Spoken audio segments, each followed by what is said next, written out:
Hola, bienvenidos otra vez a Initio Verbum. Vamos a empezar ya nuestro curso de latín por el primero de los temas de Latín 1, que como ya os he comentado, aparece o se intitula Exordium. Exordium es una historia de la lengua latina, a cuya información podéis acceder de dos maneras, o bien página a página, con el icono de clic, o si ya estáis familiarizados un poquito con la aplicación o digamos con los contenidos que aquí vamos a estudiar, podéis acceder a través de los menús y submenús que podéis encontrar en la parte de arriba. Bien, si os dais cuenta, en este tema vamos a estudiar 4 bloques. El primero de ellos, por el que vamos a empezar aquí ahora, es la historia de la lengua latina. Seguiremos por el alfabeto y la pronunciación del latín. Hay un tercer bloque un poco constituye un bloque aparte, que es la evolución fonética del latín al castellano, y digo que constituye un bloque aparte simplemente porque mejor que ver todo el bloque de continuo, es mejor ir pasando por esos contenidos poco a poco a lo largo del curso. Y hay un último bloque que no vamos a tocar por la misma razón que os comentaba hace un momento, que es el de las alteraciones fonéticas del latín. Lo bueno es que aquí tenéis toda esa información recopilada por si necesitáis consultarla, pero en lo que es el desarrollo del curso, la parte de evolución fonética y la de las alteraciones fonéticas vamos a ir viéndolas cuando nos haga falta. Vamos a empezar hablando del indoeuropeo, que es una lengua protohistórica que se extendió desde la India a Islandia y de la que se desgajaron las distintas lenguas históricas, que según su grado de parecido se agrupan en familia. Precisamente el latín y el griego son lenguas indoeuropeas.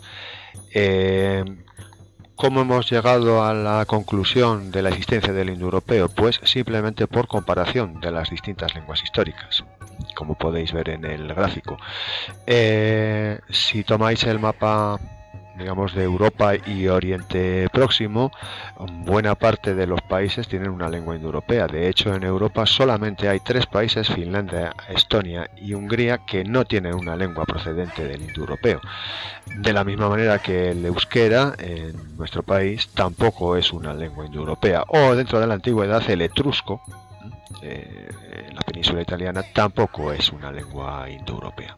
Son las únicas excepciones. Entramos ya en el latín.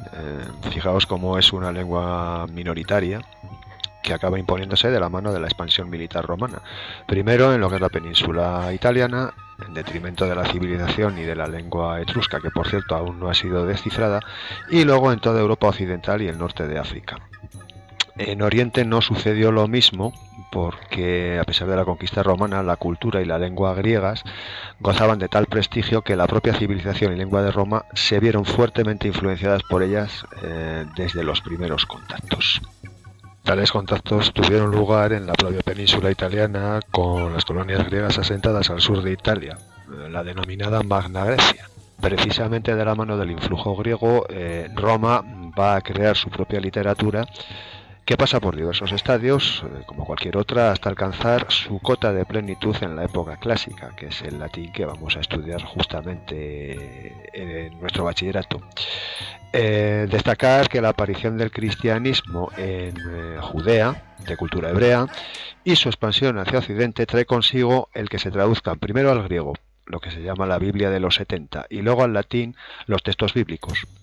Así se conformará una lengua específica que se denomina latín cristiano, que es el propio de la liturgia y de las obras de los padres de la Iglesia, y que tendrá enorme importancia durante la Edad Media.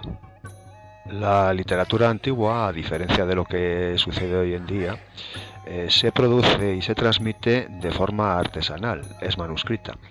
Primero en soporte de papiro, que es una planta que se produce en Egipto, y muy posteriormente, hacia el siglo IV, en pergamino, que es piel bovina tratada. A consecuencia de todo esto, el libro es un producto caro, al alcance solo de las clases pudientes, que además necesita de personal especializado para su lectura. Por ejemplo, la escritura es continua, sin separación de palabras, signos de puntuación. Con el colapso de las estructuras sociopolíticas del Imperio Romano y la llegada de la Edad Media, la literatura clásica va a refugiarse en los scriptoria de los monasterios, donde los manuscritos se copian y se distribuyen por toda Europa. La conservación de unas obras y la pérdida de otras obedece a muchos factores. Uno de ellos es claramente la fortuna. Hay libros que se queman o se los comen las ratas. Es decir, los soportes en los que se escribe esta literatura son muy frágiles. Otro factor que incide puede ser el éxito literario o puede ser la censura.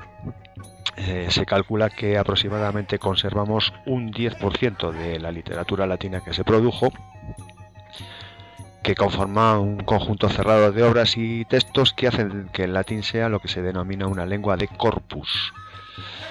Precisamente la ciencia que se ocupa de transcribir y fijar los escritos heredados de los scriptoria medievales recibe el nombre de paleografía. Por otro lado, la epigrafía tiene la misma función, pero aplicada sobre textos recibidos directamente de la antigüedad, que se han conservado originales por haber sido escritos sobre soportes menos perecederos, pongamos la piedra o el metal. Se trata en estos casos de inscripciones, bien sea de carácter funerario, jurídico o conmemorativo, de monedas, o son famosos los graffiti pompeyanos. En la ciudad de Pompeya han salido una serie de pintadas que hacía la gente en la pared, como los modernos grafitos de hoy en día. En todo caso se trata de textos breves y no de obras literarias.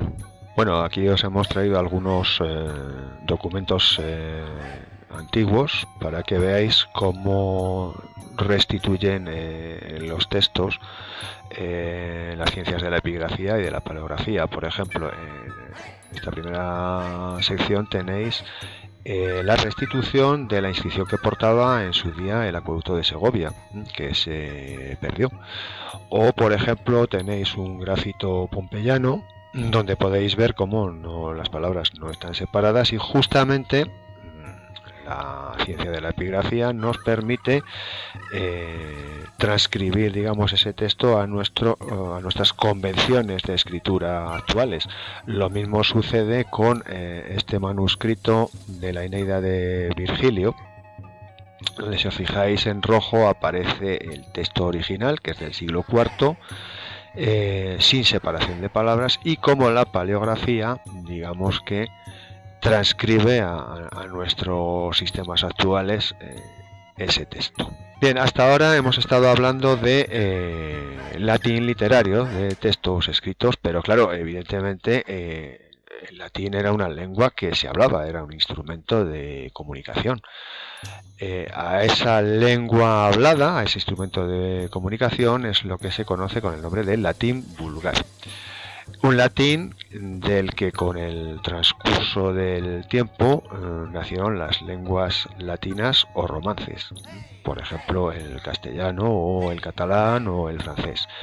Claro, al no existir una tecnología que grabara y reprodujera los sonidos, no sabemos exactamente cómo se pronunciaba el latín de los romanos, pero gracias a las lenguas romances o a testimonios de literatura que reproducen la lengua hablada, por ejemplo el género de la comedia, el género de la sátira o algunos textos de latín tardío, podemos hacernos una idea bastante aproximada de cómo sonaba, digamos, este latín. En todo caso, la filología ha establecido convencionalmente unas pautas para la pronunciación del latín que se conocen con el nombre de pronunciatio restituta y son las que vamos a seguir aquí. Antes de meternos en cuestiones de cómo se pronuncia o cómo se lee el latín, vamos a terminar esta historia de la lengua latina y la vamos a retomar en la Edad Media, porque es justamente en este momento cuando las distintas lenguas romances van a ir tomando forma y sin embargo el latín no va a dejar de usarse. Seguirá usándose en la liturgia cristiana y sobre todo como lengua de cultura en monasterios, escuelas catedralicias y palatinas, en las cancillerías y con el correr del tiempo en las universidades. Precisamente en el Renacimiento, estamos en el siglo XIV, va a tener lugar una revitalización de la cultura antigua, por eso recibe este nombre. Si la Edad Media tenía una cosmovisión teocéntrica y había puesto el foco en el latín de los libros sagrados y de los padres de la Iglesia, aunque es verdad que existe una vertiente popular y mundana del latín en lo que se conoce como poesía goliardesca, el Renacimiento, que es de vocación laica y humanista, convertirá a los escritores griegos y latinos de la antigüedad en clásicos a imitar. Y gracias a que aparece la imprenta, sus textos serán objeto de una divulgación sin precedentes hasta la fecha. La lengua latina, y el griego también hay que decirlo, tiene tal prestigio que hace que se convierta en la lengua de la filosofía, de la ciencia, la técnica. La enseñanza universitaria se imparte en latín y todos los intelectuales de Europa se comunican en esta lengua, es una lengua franca. Sin embargo, a partir del siglo XVIII irá paulatinamente cediendo terreno a las distintas lenguas europeas hasta quedar relegado hoy en día a su estudio residual en los planes de enseñanza secundaria y universitaria, en la medida en que las políticas educativas priman los saberes tecnológicos y aplicados sobre los humanísticos y especulativos, que son a la postre los que realmente conforman el espíritu crítico del ciudadano. Con todo, nuestra lengua es latín. Incluso el inglés, que no procede del latín, debe más de un 60% de su léxico a esta lengua. Y junto con el griego es la fuente primordial para crear nuevas palabras en los ámbitos de la ciencia y la tecnología. Su importancia es tal que no solamente conservamos en nuestras lenguas decenas de expresiones en latín, tal cual, los latinismos, sino que es un recurso de uso cotidiano en cualquier manifestación cultural que quiera dotarse de cierto prestigio. Pienses en la música, el arte, la publicidad, etcétera, etcétera.